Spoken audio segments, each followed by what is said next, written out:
আমাদের মহান খাজায়ে নাইতপুরী রাহমাতুল্লাহ আলাইহি আমাদের মুর্শিদ বলতেন যে অল্পে সন্তুষ্টি খোদার উপর থাকো, অল্পের মধ্যে তো তোমার দুনিয়া তোমার জন্য জান্নাত হয়ে যাবে, আখিরাত তোমার জান্নাত হবে। অল্পে সন্তুষ্টি এত উপকার যে তোমাকে অল্পে সন্তুষ্টি থাকার কারণে তোমাকে চুরি করতে হবে না। সাইয়্যিদিনা কারীমুন সাল্লাল্লাহু আলাইহি ওয়াসাল্লাম। আমাদেরকে খেয়াল করতে হবে, আমরা যদি বুঝি তাহলে আপনারা সুখী হবেন। নাম্বার 1, আল্লাহ পাক আপনাকে একটা রুটি দিছে, 2 ভাগ করেন, আপনি অর্ধেক খান, আপনার বিবি অর্ধেক খান, যদি 2 জন থাকেন আপনি সুখী। পরে যে আল্লাহ পাক ব্যবস্থা করে দিবে। আপনাকে যদি অল্প কিছু কামাই দেয় হালাল উপায়ে, এটা দিয়ে আপনি 2টা রুটি দিছে, 4 ভাগ করেন, 2 ভাগ আপনি রাখান, আর 2 ভাগ বাচ্চাদেরকে, 1 ভাগ বাচ্চা, আরেক ভাগ মানুষকে আশেপাশে দিয়ে দেন। আল্লাহ পাক বলছে তোমাকে যা রিজিক দেওয়া হয়েছে নিজের লাগা খরচ করো, অন্যদের জন্য কি করো, মানে কি আপনার চাহিদা, আপনার চাওয়া পাওয়া, আপনার যা কিছু সীমানা, আপনি যদি আল্লাহর জন্য হয়ে থাকেন, আপনার চাহিদাকে কমান, অল্পে সন্তুষ্টি হন।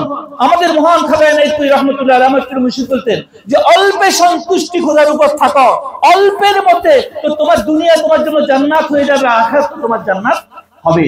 অল্পে সন্তুষ্টি এত উপকার যে তোমাকে অল্পে সন্তুষ্টি থাকার কারণে তোমাকে চুরি করতে হবে না, তুমি যেখানে বসো আমানত নষ্ট করতে হবে না।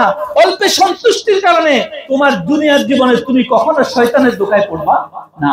যে যত বেশি অল্পে সন্তুষ্টি থাকে, কমে সন্তুষ্টির মধ্যে থাকে, তার এত চাহিদা থাকে না দুনিয়ার। কারণ আপনার চাহিদা থাকে কি হবে, এই চাহিদা আপনি যতই বাড়াবেন আপনি এই পৃথিবী ছেড়ে চলে যেতে হবে।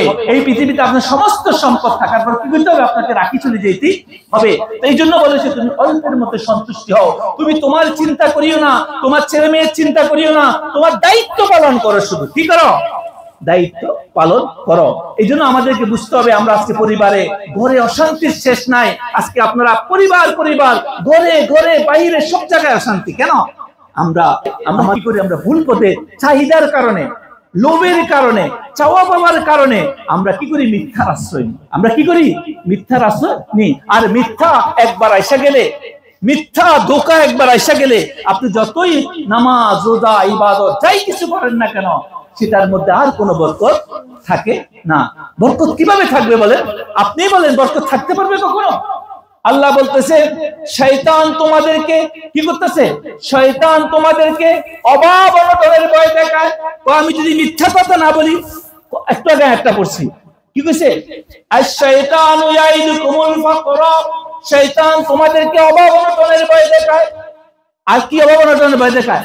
তুমি যদি মিথ্যা কথা না কও, তুমি যদি না করো, তাহলে তোমাকে কি করবে, তুমি গরিব হয়ে যাবে, অভাবী হয়ে যাবে, না খাই মরবা।